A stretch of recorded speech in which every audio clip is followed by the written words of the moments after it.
C'est une immense joie d'accueillir Adèle Jacquet-Lagrèze, qui a eu plusieurs vies, qui a plusieurs vies, qui était musicienne à une période, qui exerce la psychanalyse à Paris, qui est membre de l'école des forums du chien lacanien, de l'école de psychanalyse des forums du chien lacanien, et qui, depuis quelques années, mène dans une de ses vies parallèles une activité d'écrivaine et de poète. Voilà.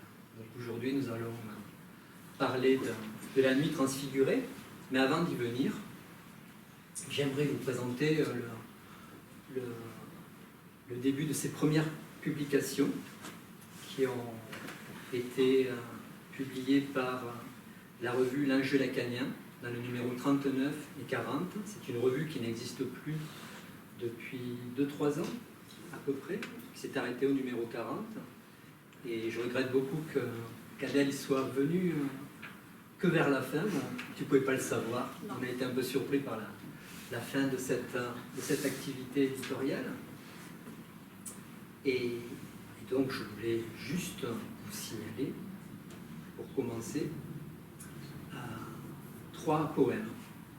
Le premier intitulé Silence, qui est daté de 2019, écrit, daté de 2022, qui ont été publiés dans ce numéro 39 des éditions nouvelles du chien lacanien. Dans le numéro suivant, L'Enjeu lacanien numéro 40, on trouve un 3e poème, Comment te dire, qui est daté de 2021. Et déjà, je trouvais que dans ces premières publications officielles, on avait comme déjà l'annonce d'une sorte de série ou de programme. Crie ou Je crie et Comment te dire seront repris dans un recueil de poèmes tout à fait extraordinaire qui s'intitule Trop à l'aimer. Voilà. Et quand on lit la 4e de couverture, cet ouvrage a été publié en 2025, donc il est presque de cette année. Quand on lit la 4e de couverture, on peut lire ceci.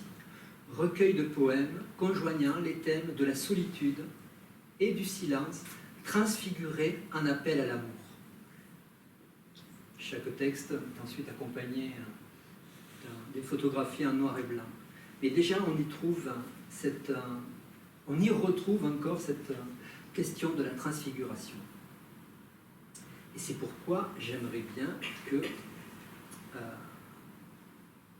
Adèle nous lise Perdu cette plage, poème qui se trouve à la page 11. Voilà.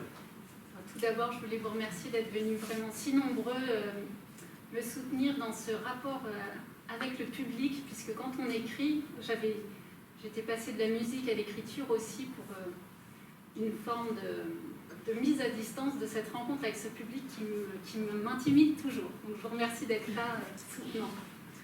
Et je vais vous lire donc ce poème écrit en mars 2023. Perdu cette plage aux ondoiements que son front souriant me renvoyait. Perdu sa voix d'humble conteur, faisant vibrer ses vers chanteurs. Où étais-je, et en quelle contrée, quand avec délicatesse, enfant, il m'appelait? Dans quel sauvage pays d'hiver nous a contraint mon cœur gelé? Inquiet de cet intime savoir apaire, redoutable et refusé, quand à l'approche d'une terre fugace, nous humions l'iode au pain mêlé. Et qu'en concert des bourrasques, sa voix aimante me murmurait: viens, petite fille, prends la barre, à l'horizon, prends ton quart. J'ai laissé sa voix au vent, perdue, j'ai fermé l'ouïe, l'œil, et j'ai cru qu'ainsi toujours sa main sur la mienne, mon cœur dans le sien, à l'abri des peines, je pourrais vivre. Or, que vois-je dans son étrange sillage? Une lame de fond qui brouille la trace, me refuse ce temps où il s'en est allé, me laissant boire la coupe surannée de mes rêves évaporés au creux du coquillage, condensés à jamais en de tristes rivages. Voilà, je tenais à la lecture de ce poème qui annonce déjà les thématiques que nous allons retrouver dans le recueil, le roman qui nous intéresse aujourd'hui, La nuit transfigurée, puisque nous y avons la figure du Père qui apparaît, l'écriture poétique et la mer. la navigation sur les océans. La nuit transfigurée, j'ai envie de demander à Adèle de nous expliquer le choix de ce titre et les résonances, puisque quand vous aurez l'occasion de parcourir ses œuvres, son recueil de poèmes ou ses 2 romans, qu'elle en a publié 2, vous verrez que son écriture est toujours référencée de manière allusive à d'autres domaines, à d'autres auteurs. Et là, La Nuit transfigurée est un titre que tu as emprunté à une œuvre musicale. Oui, en fait, donc c'est La Nuit transfigurée, c'est la traduction française du coup de Verklärte Nacht, qui veut dire Nuit transfigurée, qui était le nom d'un sextuor à cordes de Schoenberg, qui a plus tard été orchestré par Schoenberg lui-même, et qui s'appuie sur un poème qui s'est intitulé Zwei Menschen, deux humains, enfin 2 êtres, mais qui s'est aussi intitulé, selon les éditions Verklärte Nacht, de Richard Demel, qui était un poète allemand qui a écrit un recueil, Weib und Welt, ça veut dire la femme et le monde, qui a fait scandale à l'époque où c'est paru, parce que c'était des poèmes très érotiques et avec une conception de la place de la femme très libre. Et donc Schoenberg connaissait Demel, il a d'ailleurs écrit en 2012 « Votre poésie a une influence décisive sur mon évolution musicale. C'est à travers elle que j'ai pour la première fois ressenti le besoin de chercher un ton lyrique nouveau. » Alors, au-delà du fait que la pièce de Schoenberg s'appuie sur le poème de Richard Demel, qui raconte l'histoire d'une femme dont je vais vous lire tout à l'heure plutôt, donc vous verrez de quoi il parle, au-delà de ça, on peut voir que Schoenberg va commencer à explorer un langage lyrique nouveau, justement, et donc il va transfigurer aussi l'écriture musicale petit à petit, on peut le lire comme ça. Et donc, par rapport à cet ouvrage, dans lequel il y a 3 domaines qui se croisent effectivement, qui me tenaient à cœur. Il y a la mer au sens maritime, il y a l'inconscient évidemment, puisque c'est l'histoire d'une traversée d'une psychanalyse, et il y a la musique, parce que j'ai essayé de...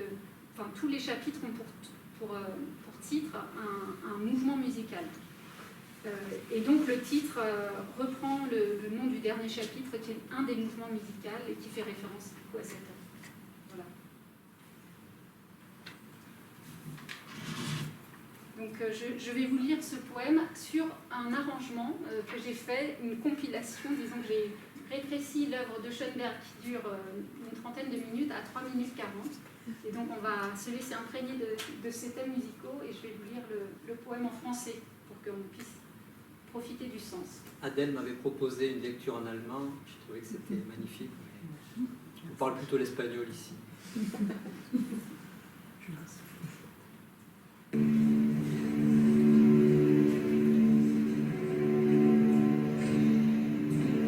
Deux personnes vont dans le bois, nues et froides.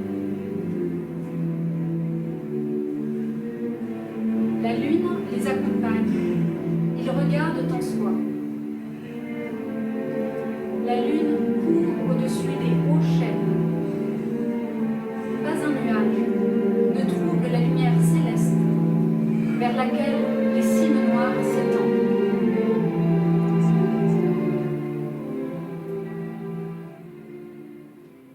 La voix d'une femme parle.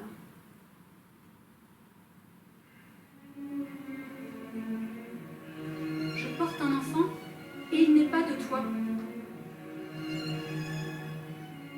Je marche à côté de toi. Dans le péché, je me suis gravement compromise. Je ne croyais plus à un bonheur, et j'avais pourtant un lourd désir d'une vie accomplie, de bonheur maternel et de ses soins nécessaires. Et c'est là que je me suis affranchie. Là que j'ai alors, frémissante, laissé mon sexe être étreint par un homme qui m'était étranger. Pour cela aussi, je me suis bénite.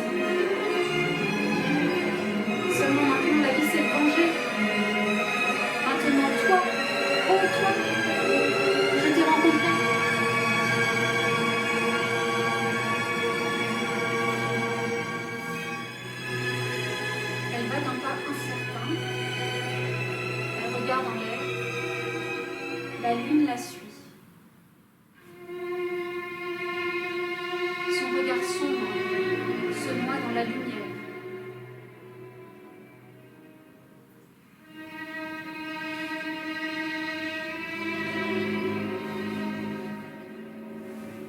La voix d'un homme parle. Que cet enfant que tu as conçu ne soit pas une charge pour ton âme. Oh, regarde, comme l'univers resplendit de lumière. Il y a un lustre de toutes parts.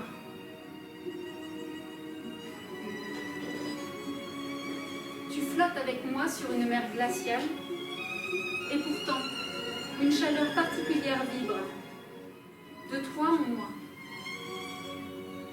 de moi en toi.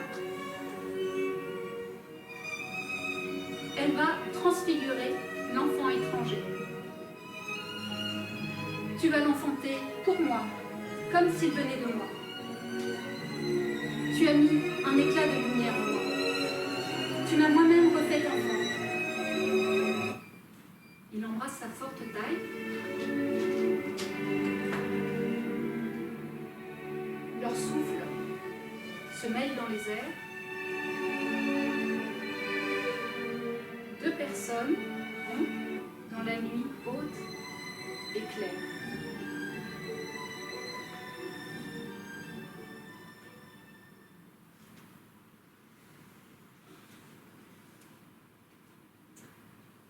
Donc on entend à quel point ce poème est transgressif en 1900. Et à l'époque de Freud aussi, quand il commençait à parler de cette chose qui est l'inconscient. Voilà, vous avez tous les éléments maintenant pour entrer dans le roman écrit par Adèle, La nuit transfigurée, qui est le parcours d'une analyse, avec une trajectoire qui effectivement n'est pas sans lien avec le père et la mère. Et quelle mère? Et la naissance comme point d'aboutissement d'une analyse conduite à son point logique, un désir d'affranchissement, de la reconnaissance attendue, espérée par l'autre, de l'autre. Et ce chemin nous conduit pas seulement au récit, j'ai envie de dire, qui serait celui d'une analyse romancée, mais aussi de la naissance de l'écriture. C'est pour ça qu'il y a un quatrième élément dans ce roman, une autre thématique qui est la poésie. Je crois qu'elle fait partie du quatrième élément que tu n'as pas mentionné et que je trouve à certains égards assez bouleversant. Voilà. Donc nous allons entrer dans ce livre qui fait appel à la musique. Alors, comment démarre une analyse? Vous le savez, ça commence très souvent par la décision un jour de téléphoner à un analyste pour tenter de larguer les amarres. Et puisque je reste dans la métaphore ou la trope de ton livre, la navigation maritime. Donc je vous propose d'entendre tout de suite quelques extraits. Et tout d'abord, un extrait pris dans le premier chapitre. Alors soyez attentifs au titre des chapitres. C'est qu'effectivement, ils relèvent tous, sans exception, je l'ai appris hier soir. Même la cassation simiesque, la cassation, voilà. C'est aussi un morceau musical du 18e qui est une forme de sérénade. Voilà. Donc ça relève toujours, le nom de chaque chapitre relève toujours du domaine de la musique et de la composition. Donc, en ouverture. Bonjour, monsieur Renard. Sa voix éraillée, rétrécie en un filament éclaboussé d'angoisse. Elle poursuivit pourtant. Arabelle Kouédic, je m'excuse d'avance pour mon message, sans doute peu clair. Elle redevenait aphone. Encore un virus? Pourtant ce n'était pas de saison. Quelle infortune, justement, alors qu'elle téléphonait. Arabelle se sentit honteuse de l'enregistrement d'un tel message à l'adresse d'un inconnu vacant dans un monde dont elle ignorait les codes. C'est ridicule sans doute de vous demander une thérapie ou une psychanalyse, je ne sais pas trop la différence. En fait, je suis comédienne, j'ai quelques soucis avec ma voix, mon jeu, je me trompe possiblement d'adresse, mais peut-être que non, peut-être que vous pourriez... Arabelle butait sur chaque mot. Elle se trouvait risible et faillit raccrocher avant de continuer finalement. Comme je vous ai entendu parler l'autre jour par hasard, j'ai cru que peut-être que vous pourriez me répondre. Répondre. C'est ça, déjà. C'est déjà dans le premier message, j'ai presque envie de dire, tout est dit des attentes, de certaines attentes, qui est une réponse, quelque part que ça répond. Chapitre suivant, prélude de lutte. Lutte, il s'agit de l'instrument, pas d'équivoque, bien sûr. Mais effectivement, comment on démarre une analyse? Très souvent sous un mode défensif, ambivalent. Et effectivement, on sent que Arabelle, je vais essayer de ne pas me tromper, parce que souvent je dis Annabelle, mais c'est Arabelle. Ben, très souvent, Arabelle, elle a quelques difficultés à entendre les ponctuations, les tentatives d'interprétation de l'analyste. Et c'est pour ça que je propose de lire dans ce prélude de lutte les pages 30 et 31. Aussi parce que ça donne un petit aperçu de la place de l'analyste. Voilà. Ah, d'ailleurs, dans le rêve, cela n'avait pas tant d'importance, car je me retrouvais ensuite métamorphosée, fondue dans l'espace aqueux, comme si j'étais moi-même devenue mère. Et je ressentais une sorte de plénitude à l'opposé de mes peurs enfantines. Mère? Tempêta Augustin? Arabelle se tut interrogative. Vous le faites exprès de ne pas entendre la dimension freudienne de votre rêve.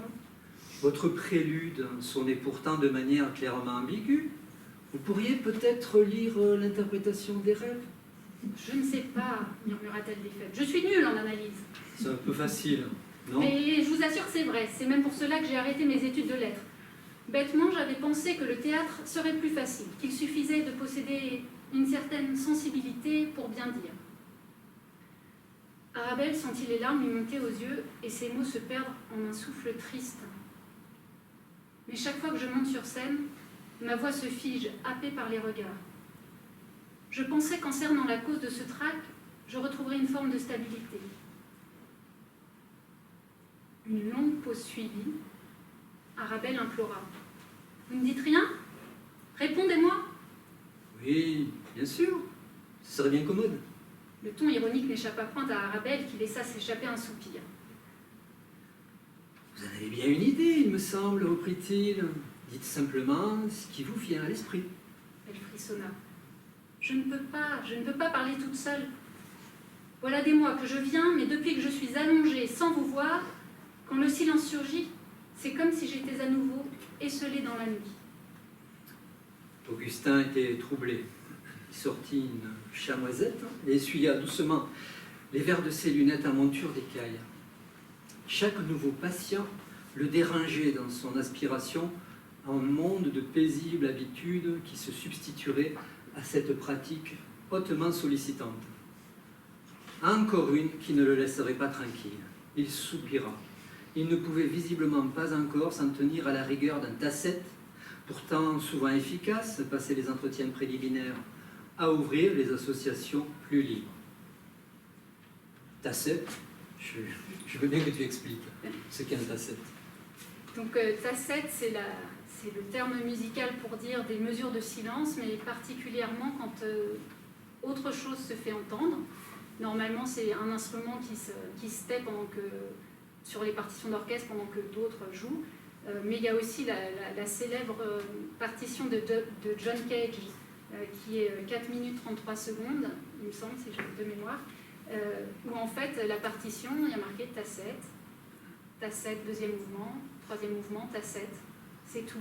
Mais pendant 4 minutes et 33 secondes précisément, et l'idée c'était d'entendre le silence lui-même.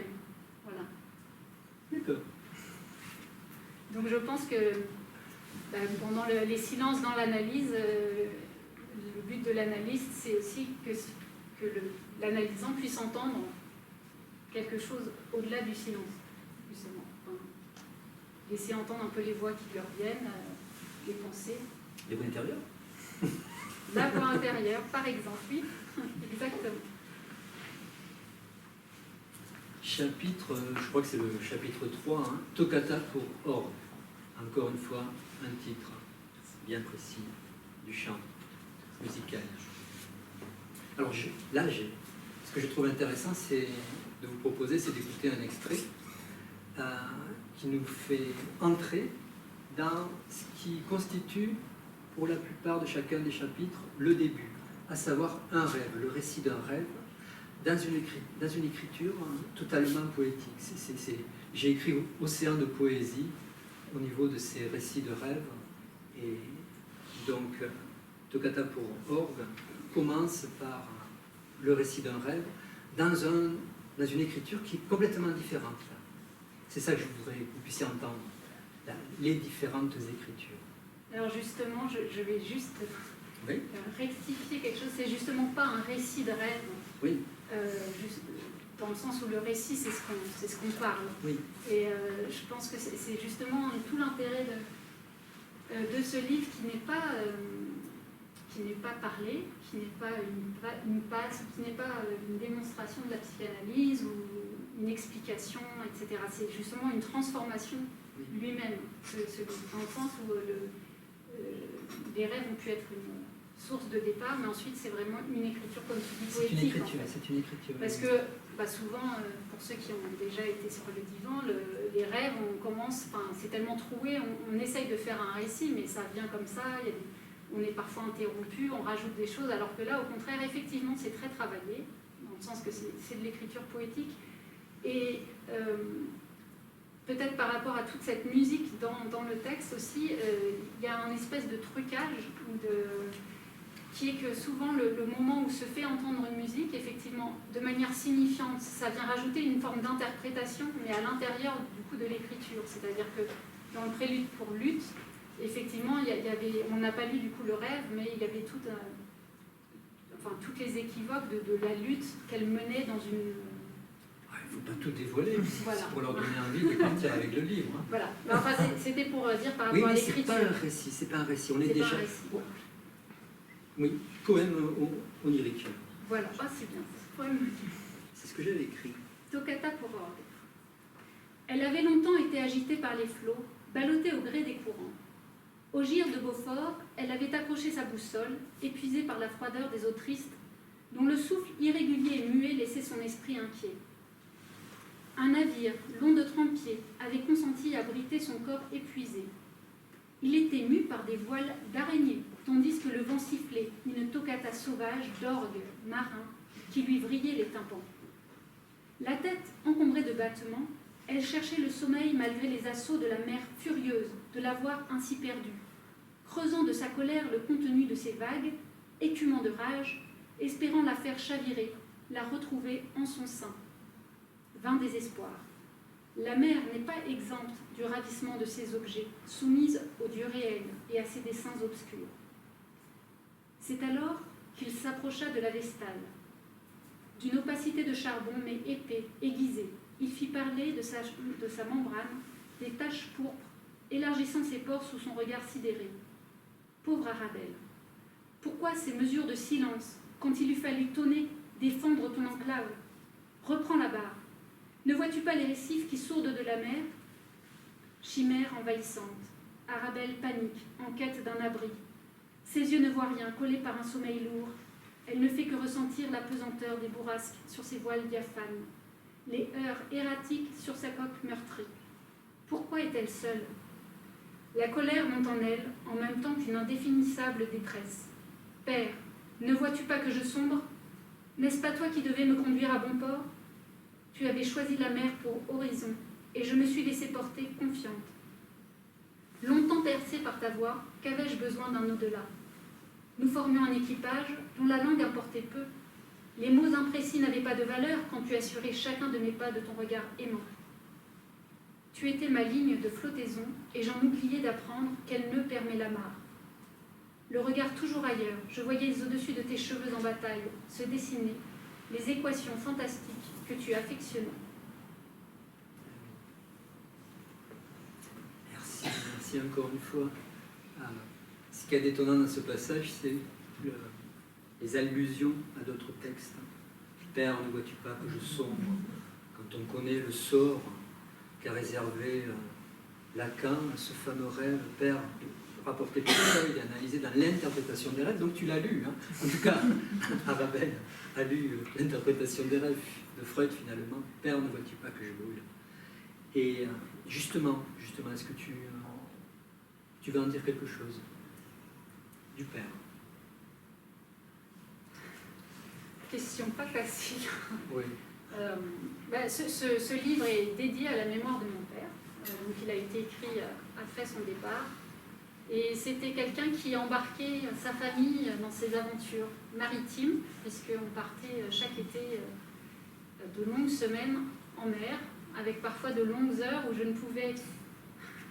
Dominique a découvert ça hier, je ne pouvais pas lire, je ne pouvais rien faire parce que j'avais un peu le mal de mer, justement. Donc, c'est un moment qui développe... on pouvait chanter, parfois en famille d'ailleurs, on pouvait contempler, le côté peut-être poétique, et on pouvait se raconter des histoires. Voilà. Les trois dimensions peut-être du livre dans ces longues traversées qui sont un apprentissage aussi de pouvoir faire avec le silence, avec la suspension de beaucoup de mouvements aussi. Voilà. On va aller un petit peu plus vite. Parce que, après ce chapitre, c'est une fugue pour quatuor qui atteint le lecteur et qui relate sous une forme très distanciée et allusive la rencontre avec le sexuel et les mots qui manquent aux adultes pour l'enfant qu'est Arabelle à ce moment-là. Les adultes qui entourent Arabelle, c'est la jeune fille au père et ensuite les parents qui manifestement ne trouvent pas les mots. Et l'autre chapitre, c'est Cassation simiesque. C'est ça, donc Cassation, tu nous as dit que c'était... musical. Moi j'avais lu sismique, ça me revient.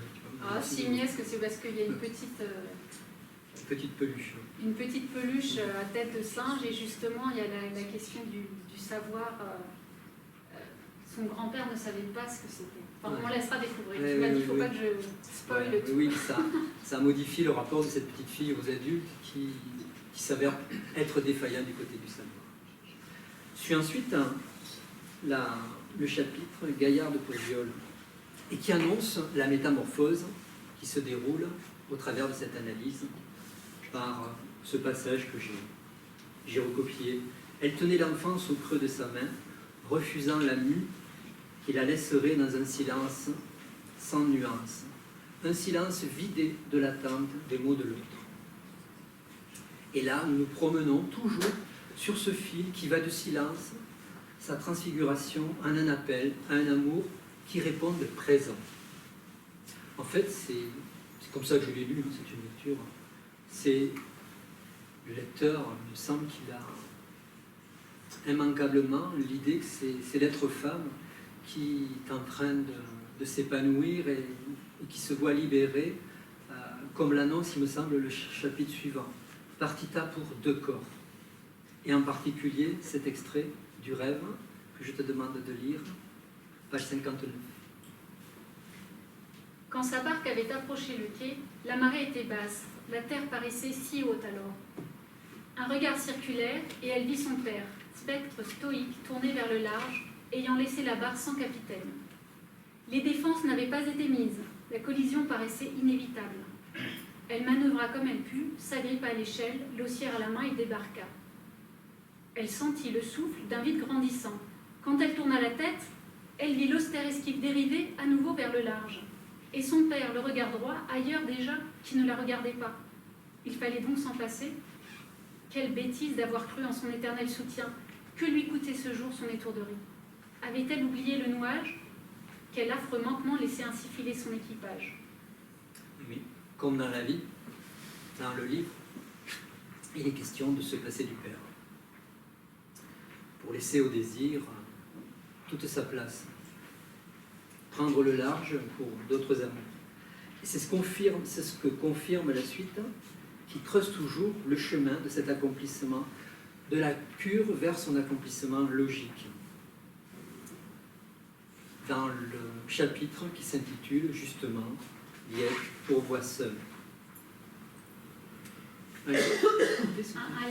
Un lead. C'est le mot Ouais, allemand. Non. Le lead, c'est une forme romantique, en fait, d'un chant, d'une voix chantée avec souvent un accompagnement de piano. Parfois, il y a certains leaders au pluriel qui sont avec un peu de musique de chambre, mais principalement, et même avec orchestre, mais principalement. Et donc, c'est souvent, je ne voudrais pas dire bêtise, mais en tout cas, c'est pendant la période romantique, et les thématiques sont souvent ceux de l'époque romantique, qui sont l'amour, la nature. Oui, tu ne peux pas dire davantage de bêtises que moi. Bon, on en dit tous, hein, c'est pas très grave. Non, il y a plusieurs formes. Mais en tout cas, voilà, c'est un chant. Souvent pour une voix seule. Hein. Oui. Souvent. Très souvent, ou tout le temps. Non Bah oui, normalement, je ne voudrais pas dire bêtises, mais normalement, c'est pour voix seule.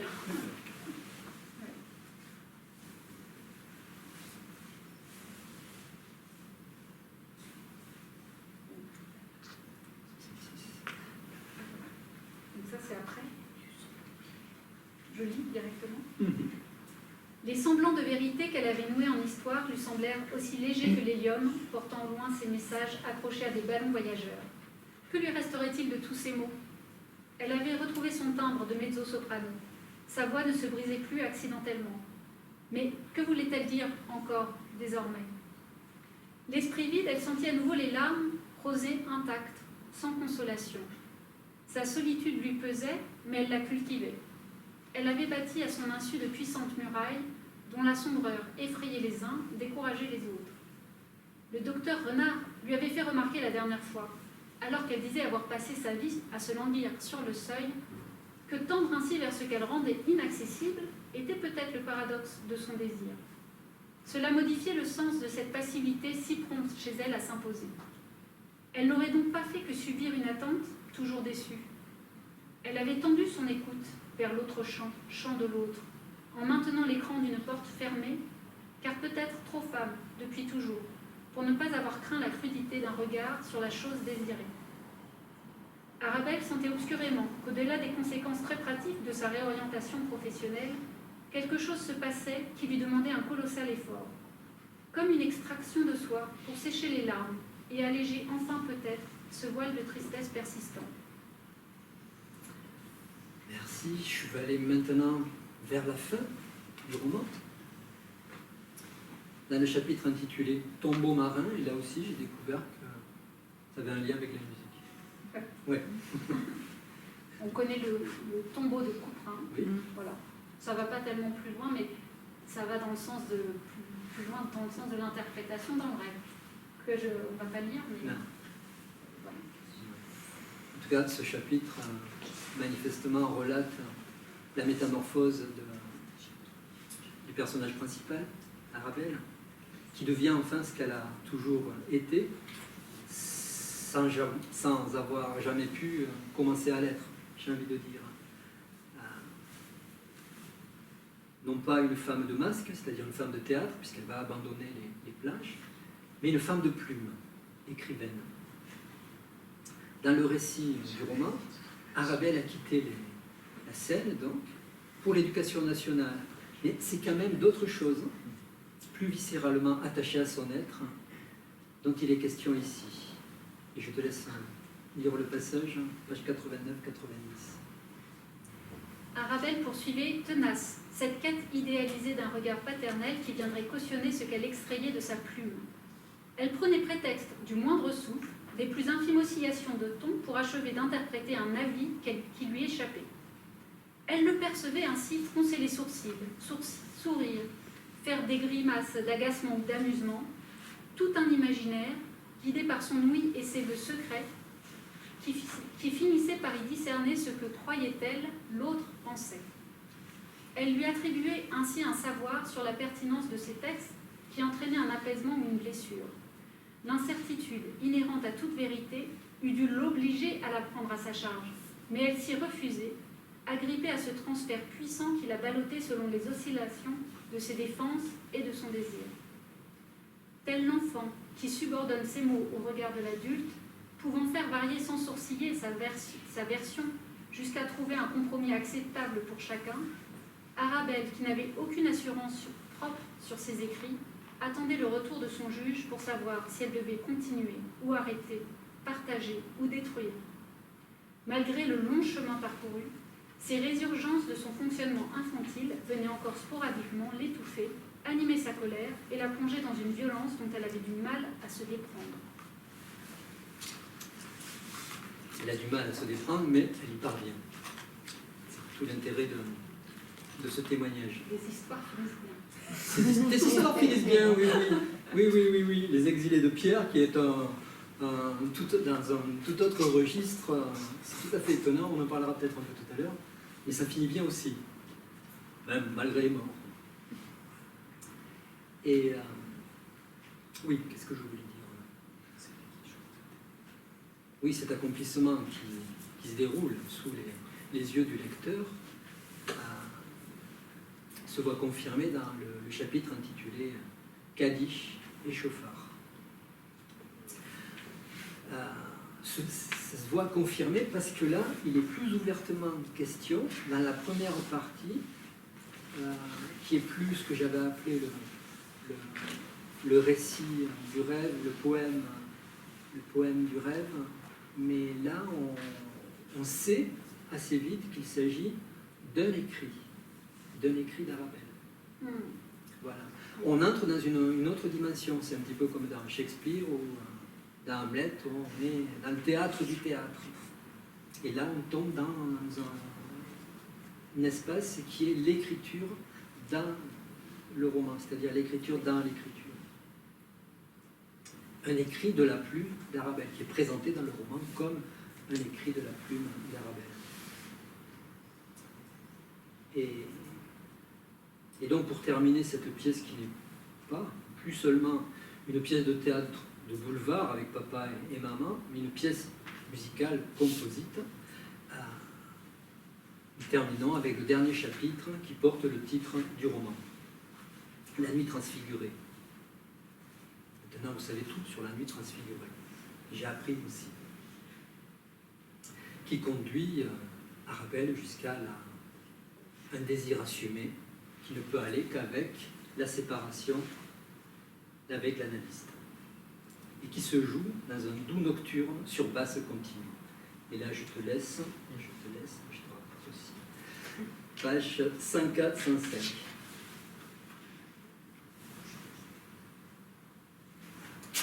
Arabelle s'était allongée, sereine, sans penser à la forme de son corps, posé là comme un mollusque échoué. Les jambes pliées ou raides comme des piquets.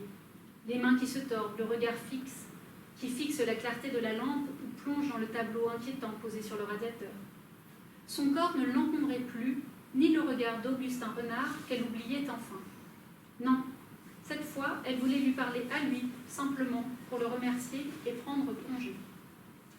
Bonjour Augustin. Bonjour Arabelle. Alors, ce matin? Je ne sais pas si la séance va être à votre convenance. Je suis simplement venue vous dire au revoir. C'est la bonne heure. Je vous y attendais. Alors, ça y est? Oui. Je me suis réveillée les rêves légers, comme des amis discrets qui me feraient signe avec délicatesse. Elle poursuivit, habituée à parler au rythme de silence qui donnait à son verbe le tempo adéquat à son énonciation. Depuis que j'ai écrit ce long poème directement envoyé à mon nouvel éditeur, je me sens enfin tranquille. Le support de votre attention ne m'est plus nécessaire, même si toujours compte pour moi l'écho de vos lectures. J'ai longtemps tout mélangé, faisant mes mots parlés comme écrits, en fonction de nos liens que je voulais empreints d'une affection indéfectible. Eh oui, cela a été longtemps votre vérité. Vous avez pu en renverser les effets d'inhibition. Oui, enfin. Cela a pris du temps. Mon impatience catalysait toute ma vitalité et rendait mes résistances encore plus fortes. Enfin voilà, c'est fini, et je vous remercie pour cette longue traversée. Je vais enfin vous affranchir de mes sollicitations, ajouta-t-elle en riant. Mais ni Arabelle ni Augustin n'étaient dupes du fort lien que cette analyse avait entretissé. Alors que les adieux avaient toujours été une épreuve pour Arabelle, elle put éprouver pour la première fois que toute séparation n'était pas synonyme d'abandon. L'heure était venue simplement. Mais logiquement aussi, le sentiment. Et donc, au travers de cette écriture, totalement assumée. Et c'est là peut-être qu'on a envie d'en savoir un peu plus, non plus sur Arabelle, mais sur Adèle et l'écriture. Alors là aussi... Parce que c'est rare, c'est quand même très rare d'avoir affaire à des psychanalystes écrivains. Je crois que je ne connais pas, moi, personnellement. C'est un titre, voilà.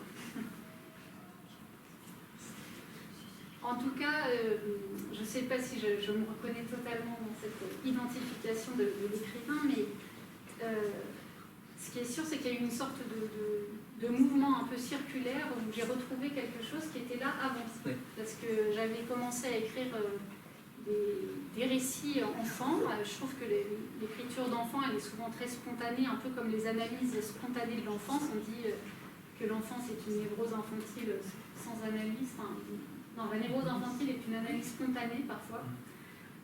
Et donc, parfois, les écrits d'enfants sont des choses très spontanées. Souvent, ils se mettent en héros.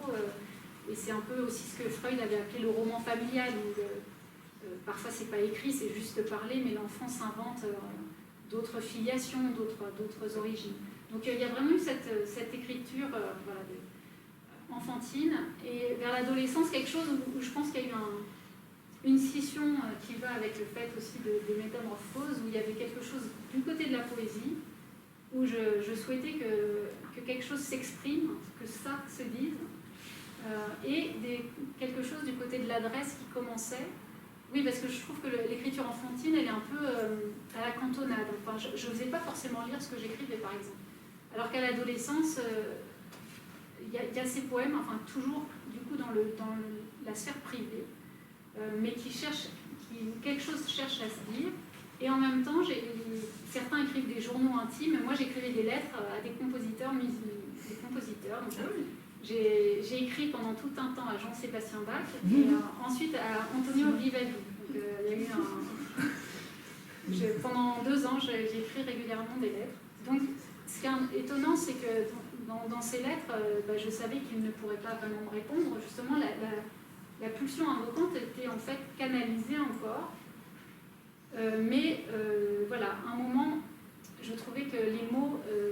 j'avais écrit un poème, enfin c'était des poèmes assez innocents, on va dire, mais j'avais écrit un poème sur mon rêve de devenir violoncelliste et j'avais écrit avec la musique, avec les mots nous butons, la musique plus de cloison. Donc il y a eu le choix vraiment d'aller vers la musique en se disant ça va pouvoir vraiment exprimer les choses, tout exprimer. Et je me suis rendu compte que dans la musique aussi, il y avait un mur. Notamment quand on exprime la musique des autres, même si on peut interpréter en y mettant de soi, il y a quand même une limite. Et c'est là que j'ai toqué à la porte d'un psychanalyste aussi, parce que je sentais qu'il y avait quelque chose dans la musique qui échouait à se dire. Et tout ce temps de l'analyse, finalement, c'est vrai que ça sollicite énormément, peut-être l'analyse aussi, enfin j'en sais quelque chose aussi de ma place d'analyste. Mais c'est parfois très très envahissant aussi pour les analysants. Dans les débuts, ça peut être en permanence tout d'un coup qu'ils pensent à ce qu'ils vont dire, enfin ils sont au travail. Et donc c'est un moment où l'écriture a été un peu moins présente, même si, et ça c'est quelque chose, voilà, je prends du coup 2 secondes pour vous dire aussi que dans ce livre, il y a une préface qui est celle de Jean-Claude Morin, qui a été longtemps professeur de français au Liban et ensuite en France pour la fin de sa carrière, que j'ai eu la chance d'avoir quelques années avant sa retraite et qui est devenu mon meilleur ami, on pourrait dire, en tout cas comme pour beaucoup d'anciens élèves, puisqu'on est très nombreux à avoir eu une correspondance écrite avec lui, mais qui également, du coup j'ai pu mon père avait pu publier les œuvres de Jean-Claude Morin, les premières œuvres, donc c'est vraiment noué une amitié très très forte. Et Jean-Claude Morin, malheureusement, nous a quittés il y a 1 mois. Voilà, donc j'étais très très touchée comme tous par son départ, mais c'est quelqu'un, du coup, dès l'année de seconde, je l'ai eu en seconde, et dès l'année de première, je me suis mise à lui écrire parce que j'avais changé de lycée pour faire de la musique, et je lui avais donné mes notes du lycée, du bac français. Et à ma grande surprise, il m'avait répondu. Donc après, il y avait eu cette correspondance. Et c'est quelqu'un qui m'a toujours poussée à écrire, même quand j'étais en analyse. Il disait n'abandonnez pas. Lui, il voulait absolument que je continue la musique, que je continue à écrire. Donc il a joué un grand rôle aussi dans le fait que je ne lâche pas complètement.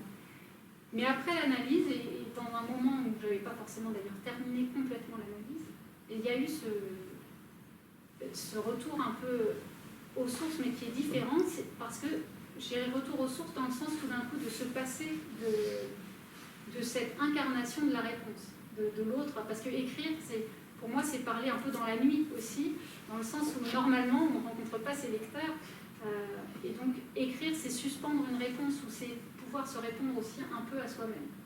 Voilà, donc il y a une transfiguration aussi de l'usage de l'écriture, et qui pour moi est vitale pour poursuivre la vie, tout simplement. Voilà. Ah oui, c'est une réponse tout à fait singulière et claire. Ouais. Un point sur lequel j'ai envie de revenir parce que je le trouvais très intéressant, peut-être à peine abordé quand nous avons lu la première rencontre entre Arabelle et l'analyste. L'analyste sait bien qu'il ne pourra pas être tranquille avec cette analysante. Et à la fin, tu évoques quelque chose comme ça, de cette discipline sollicitante. Et je ne peux pas m'empêcher de penser à ce qui se déroule dans ton deuxième roman, qui se lit comme une enquête autour d'un psychanalyste qui a disparu pendant la période du Covid. Et ce qui est très intéressant dans ce livre, c'est qu'encore une fois, le lecteur a la chance de voyager dans différents styles d'écriture, puisqu'on a des lettres qui sont adressées, des lettres de différents analysants, ou patients, qui sont adressées au même psychanalyste. Mais un des auteurs de ces lettres, chez nous, on aurait tendance à dire « Ah, ça c'est un petit gars de Saint-Jean-Saint-Pierre, tellement il parle français de banlieue. » Et tel autre personnage va écrire plutôt dans un langage beaucoup plus relevé et en attente de réponse à ces sollicitations très, très grandes. Et je sais pas, j'ai envie de... Est-ce que tu peux évoquer ça, puisque tu l'as évoqué aussi par rapport tout à l'heure à ton expérience de pratique comme psychanalyste. C'est une discipline qui sollicite l'analyste. Est-ce que tu peux encore en dire quelque chose? J'ai envie de dire, comme je pense que chacun on parlait du temps qui passe vite, mais bon, ça fait quand même, ici dans cette salle, tout le monde a vécu encore le confinement et la période du Covid, avec de grandes incertitudes comme on n'avait peut-être jamais vécu, enfin, dans un mouvement comme ça collectif. Tout d'un coup, on nous a dit va falloir rester chez vous, va pas falloir bouger de plus d'1 kilomètre. Enfin, c'était extrêmement contraignant. Et ça a eu un impact effectivement sur toutes ces sortes de travail, de rencontres que sont les analyses, les cures. Donc c'est une période où moi-même j'avais à la fois des patients en analyse, j'avais des patients en institution, des étudiants, et en même temps je continuais encore mon propre travail analytique. Et je me suis retrouvée, donc, comme tout le monde, confinée. J'ai trouvé, là aussi l'écriture est venue comme complément, parce que j'en étais à un certain moment, voilà, j'avais dépassé certaines choses, donc j'ai pu à la fois m'appuyer sur l'écriture, mais dans cette écriture, en même temps, elle est partie quand même d'un cri de « ça va pas pouvoir se passer comme ça, c'est impossible de supporter ça ». Donc j'ai commencé peut-être un soir à écrire, donc c'était peut-être un personnage très près de moi, où je me suis dit, tout d'un d'un coup, elle écrivait à l'analyste en disant c'est hors de question que je me plie à ces trucs par téléphone, enfin ça va être insupportable. Vous dites jamais rien, comment je vais comprendre quand vous vous taisez, si c'est vraiment vous qui vous taisez ou si c'est le téléphone qui ne marche plus. Enfin, bon. Donc elle écrit là, et puis en même temps, elle ne veut pas téléphoner, mais elle commence à faire comme une séance du coup par téléphone, à lui dire tout ce qui la travaille. Donc voilà, ça a commencé comme ça, puis après, tout d'un coup, je suis partie dans une forme de folie. Puis comme mes patients, je les avais tous au téléphone, mais parfois je me disais, mais est-ce que je suis bien concentrée? Enfin, c'était pas si évident de se mobiliser. Et du coup, ça a fait naître aussi plein de réflexions qu'on avait avec les collègues, parce qu'on a continué à faire des séminaires par Zoom, de se dire, mais est-ce qu'on peut recevoir des patients par téléphone, par visio? Certains l'avaient déjà fait avant, mais pour la plupart d'entre nous, c'était presque un interdit tacite. Et donc là, ça s'est imposé et ça a vraiment questionné qu'est-ce que c'est que la présence, qu'est-ce que c'est que d'écouter quelqu'un en sa présence, qu'est-ce que c'est que deux corps dans la même salle, et qu'est-ce que ça change de ne pas voir le corps. Et donc, cette analyse qui n'est plus, mais qui a laissé lui aussi quelques écrits, se pose aussi des questions sur, avant de divaguer, justement, on ne sait pas trop, on voit, c'est un psychanalyste malade, hein, à tous les sens du terme, parce qu'il est aussi malade physiquement, mais il est aussi malade dans son rapport à la psychanalyse, hein, il va pas mal dérailler, mais en posant certaines questions. Voilà. Et puis il y a d'autres personnages plus lunaires, parce qu'il y avait aussi tous ces patients avec des structures différentes qu'il fallait tenir, et voilà, ça nourrit aussi l'imagination. Et donc c'est une manière de canaliser tout ça. Voilà. Est-ce que j'ai répondu? Prêt.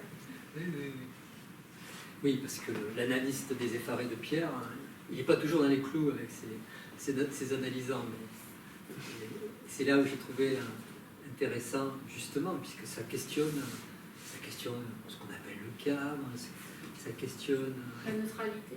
La neutralité qui n'existe pas, hein, mais qui a quand même été imaginée par Freud comme une règle fondamentale. Et je crois que c'était autre chose qui visait dans cette règle. Est-ce que tu nous parles du prochain livre? Puisque là tu t'arrêtes plus. J'ai découvert ça il y a 2 jours. J'ai pas fait attention. Ah oui, le prochain livre. Non, parce que je suis en train d'en écrire un. Mais il y a un livre qui va être... celui-là aussi, je veux savoir quelque chose de celui-là. Celui-là, il est en chantier. Mais il y a un livre qui va paraître aux éditions Nouvelles du Champ Lacanien, dont le titre sera Sehnsucht, Passion du désir. Donc la Sehnsucht, c'est le mot allemand employé par Freud tout au long de son œuvre. Et Passion du désir, c'est un peu la traduction française que j'en ai faite, mais qui est une interprétation de la traduction. Enfin, c'est une traduction interprétée, on pourrait dire, ou interprétante, et que je déplie, mais qui reprennent effectivement. Enfin, la nostalgie, c'est aussi faire avec l'absence, avec le souvenir. Donc c'est des thèmes qui me sont, qui sont chers. Et donc il y aura sûrement des occasions d'en parler plus tard. Mais sinon, dans une forme de trilogie, en tout cas autour de la fiction qui traite de quelque chose de l'analyse, il y a un 3e roman qui est en cours et qui va explorer les rêves d'une façon pas poétique mais presque réelle et qui traite de la séparation, de comment se séparer. Voilà. Enfin, c'est pas un manuel, hein. C'est à nouveau complètement poétique et un peu jeté. Mais du coup, j'essaie de le rendre un peu plus transmissible. C'est toujours un peu jeté. Oui. Dès qu'on introduit l'écriture poétique ou fictionnelle, il y a toujours cette dimension-là qui n'échappe pas et qui rend d'autant plus fascinant tes écrits, que ce soit le recueil de poèmes. Parce que ce recueil de poèmes, pour tout vous dire, hein, trop à l'aimer, je l'ai lu une première fois, je devais être fatigué, pas du tout attentif. Non, je n'ai pas accroché. Je l'ai laissé traîner sur ma table de chevet, trop à l'aimer. J'ai relevé le S, puis ça sonnait autrement. Et effectivement, il faut lire, il faut se laisser porter justement par la musique de chacun des mots, chacune des associations, des images, des tropes pour entendre d'autres dimensions possibles. Je l'ai relu avec avidité, et je me suis dit, mais quelle force, quel imaginaire. Quoi, je ne sais pas comment le dire, si c'est un imaginaire, c'est pas un imaginaire, puisque tu arrives à attraper quelque chose, à restituer pas simplement une musique, mais à provoquer justement des images qui sont inattendues. Et j'ai trouvé ça très, très riche et surtout avec beaucoup de tact. Avec beaucoup de tact. Le premier poème que tu as lu, on entend la perte qui touche l'autrice de ce poème, l'enfant et ses souvenirs, mais c'est d'une façon très, très délicate et pas du tout insistante. C'est un peu la magie de ton écriture, souvent. En tout cas, dans l'écriture poétique. Voilà. Tu disais que j'avais oublié la dimension poétique dans La Nuit transfigurée quand j'évoquais les trois thèmes, mais effectivement, j'ai parlé de musique et je pense que quand je parle de musique, je parle de poésie. Enfin, c'est à la fois, j'ai l'impression que ma poésie n'est pas vraiment de la poésie parce que c'est plus du côté peut-être justement de la musique. C'est-à-dire, j'aime beaucoup quelque chose du côté du son, mais aussi du sens, évidemment. Ça me rattrape toujours. Donc, il y a toujours plein de sens. Mais c'était aussi par rapport à... Je voulais rajouter ça parce que si j'ai dit musique, c'est que dans les raisons pour lesquelles aussi à un moment je me suis dit, bon, la musique, je vais la remettre à une autre place que d'occuper ma vie professionnelle, c'est parce que je sentais que c'était pas ma langue maternelle, la musique. J'ai appris un peu tard, j'étais pas d'une famille musicienne et je sentais que j'étais extrêmement sensible en tant que réceptrice à la musique, mais que je pourrais pas improviser, que je pourrais pas composer ma propre musique. Et c'est pour ça que du coup, peut-être que dans ces textes, il y a quelque chose de ma façon de pallier à cette musique savante que je ne sais pas écrire, mais par contre, avec les mots, voilà, on peut toujours essayer d'attraper sa propre musique avec les mots. Je pense qu'on a ça, on partage. D'accord, tu as répondu à une question que je ne t'ai pas posée, mais qui était celle-là. Est-ce que tu composes? Est-ce que tu as été tenté par la composition? D'accord, tu as répondu. Sinon, il faut bien quelque chose pour refaire de la musique. Voilà, voilà. Et ensuite, signer tes livres. On peut finir avec voilà, quelques morceaux de la suite, première suite de Bach, toujours. Donc là aussi, il y a des titres qui font allusion. Les suites, c'était des suites de danse à l'origine, même si la musique de Bach n'était pas dansée et peu dansable à mon avis. Mais c'est sarabande, menuet et puis gigue.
Thank you.